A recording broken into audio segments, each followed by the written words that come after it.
नमस्कार दोस्तों, आप सुन रहे विशु ट्रेड गाइड, जहां बात होती है पैसे की, मुनाफे के, सोच की।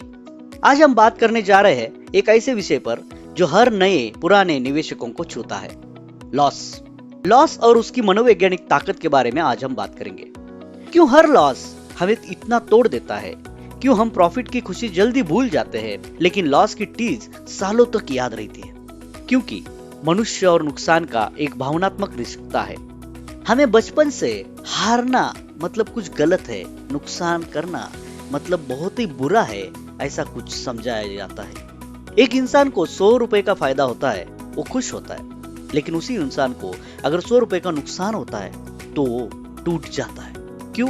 क्योंकि हमारा दिमाग फायदा और नुकसान को एक बराबर नहीं मानता। एक रिसर्च कहती है लॉस का इमोशनल इंपैक्ट गेन से 2 गुना ज्यादा होता है। इसका मतलब अगर किसी आदमी के बारे में हम अगर सोचे, उस आदमी को अगर 100 रुपए का फायदा होता है और उसकी खुशी को देखे, और उसी आदमी को अगर 100 रुपए का ही नुकसान होता है तो उसके दुख को देखे, तो खुशी से 2 गुना दुखी होता है वो आदमी, जबकि अमाउंट सेम रहती है। और नुकसान से भागना सबसे बड़ी गलती होती है। जब हमें नुकसान होता है हम क्या करते हैं? अगर स्टॉक मार्केट में हमें नुकसान होता है हम क्या करते हैं? या तो हम स्टॉक बेचकर भाग जाते हैं, मार्केट ही बंद कर देते हैं, या फिर उसे होल्ड करते हैं और यही सोचते हैं कि कभी ना कभी तो ये शेयर ऊपर आ जाएगा बिना लॉजिक के, और बिना लॉजिक के हम उसे पकड़ के रखते हैं सालों तक। सच कहे तो ये दोनों ही इमोशनल रिएक्शंस है, ये कोई लॉजिक नहीं। और बिजनेस में इमोशन नहीं चलता, लॉजिक होना चाहिए, कैलकुलेशन होना चाहिए। कभी आपने लॉस को सीख की तरह देखा है क्या? या हर बार आपने उसे अपमान माना है, नाकामी माना है, हार माना है, या बैड लक माना है? सोच के देखिए। लॉस एक्सेप्ट करना ये भी एक कला है। लॉस मार्केट का एक हिस्सा है, जैसे बारिश मौसम का हिस्सा है। आप उसे रोक नहीं सकते, लेकिन आप तैयारी जरूर कर सकते हैं उससे आपको सावधानी रखने की। यानी कि अगर लॉस होता है मार्केट में तो वो मार्केट के साइकिल का एक हिस्सा है, मान लीजिए। आप लॉस को नहीं रोक सकते, लेकिन आप खुद को इस तरह ढा सकते हैं ताकि लॉस से आपके बिजनेस पे ज्यादा इम्पैक्ट ना पड़े। तो कैसे हैंडल कर सकते हैं हम लॉस को? देखिए, पहले तो अपने लॉस को प्री डिफाइंड रखिए। जब भी हम इन्वेस्ट करना चाहे तभी हम लॉस के बारे में सोच के उतना ही इन्वेस्ट करें, फंड एलोकेट करें, या फिर पहले ही हमारा लॉस का लिमिट सेट करके रखें ताकि नुकसान बड़ा ना हो। मतलब हमें पहले से ही पता हो सके कि अगर लॉस भी हो गया तो हमारा ज्यादा से ज्यादा कितना लॉस हो सकता है। कहते हैं ना, रिस्क होना चाहिए लेकिन फिक्स होना चाहिए।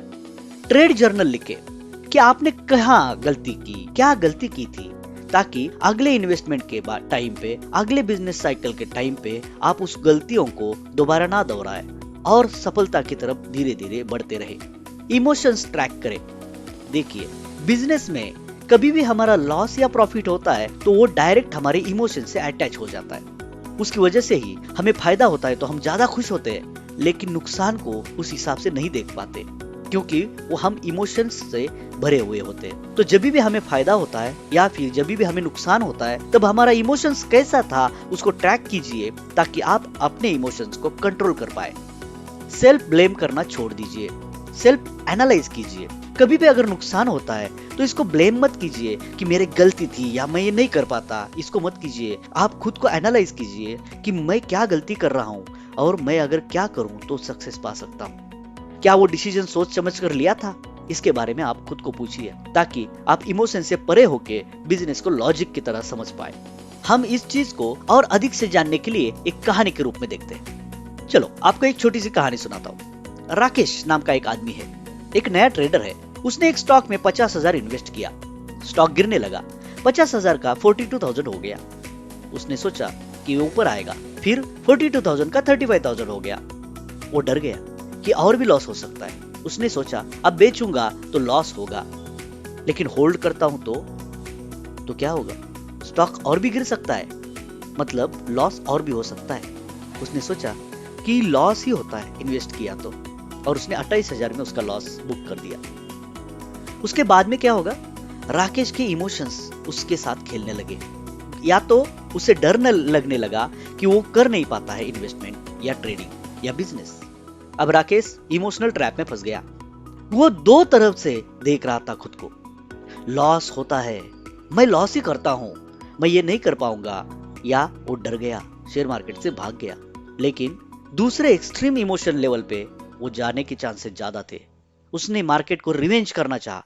उसने सोचा मैं कुछ भी करके जीत के दिखाऊंगा, मैं मार्केट को हराऊंगा। और ये दोनों चीजें गलत है, क्योंकि वो पैनिक में आ सकता है, इसका नुकसान और भी बढ़ेगा।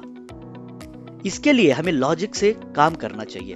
फिर धीरे धीरे उसको ये सब चीजें समझ में आ गई और उसने स्टॉप लॉस सेट करना शुरू किया। अब फिर से उसने जब भी इन्वेस्टमेंट किया, मान लीजिए फिर से उसने 30,000 रुपए इन्वेस्टमेंट किया, तो उसने पहले से ही 2,000 या 3,000 का स्टॉप लॉस लगा के ही रखा था, ताकि नुकसान हो जाए तो 3,000 का स्टॉप लॉस वो लेने के लिए तैयार था। उसने स्टॉप लॉस सेट करना शुरू किया, हर ट्रेड लिखना शुरू किया और एक मेंटर ढूंढा। आपको अगर मेंटर की जरूरत है तो आप विशु ट्रेड गाइड से कांटेक्ट कर सकते हैं। हम आपके साथ बने रहेंगे। आप हमारे चैनल को सब्सक्राइब कीजिए। हम यहाँ पे बहुत सारी चीजें आपके साथ शेयर करते रहते हैं। और 1-on-1 इंटरेक्शन के लिए, साइकोलॉजी को डिटेल में पढ़ने के लिए, सीखने के लिए, जानने के लिए आप हमसे कांटेक्ट कर सकते हैं। हमारा व्हाट्सएप नंबर है 7030200750 पर। आज राकेश लॉस करता है, पर हर लॉस से सीखता है। उसका लॉस भी छोटा होता है और वो प्रॉफिट करना सीख गया। उसे सीख मिल गई कि बिजनेस को कैसे किया जाता है। दोस्तों, प्रॉफिट बनाना एक स्किल है, पर लॉस झेलना भी एक मनोबल है। हर बार आप जब लॉस के बाद मार्केट छोड़ देते हैं तो आप सिर्फ पैसा नहीं खोते, आप अनुभव खोते, आप खुद का आत्मविश्वास खोते हैं।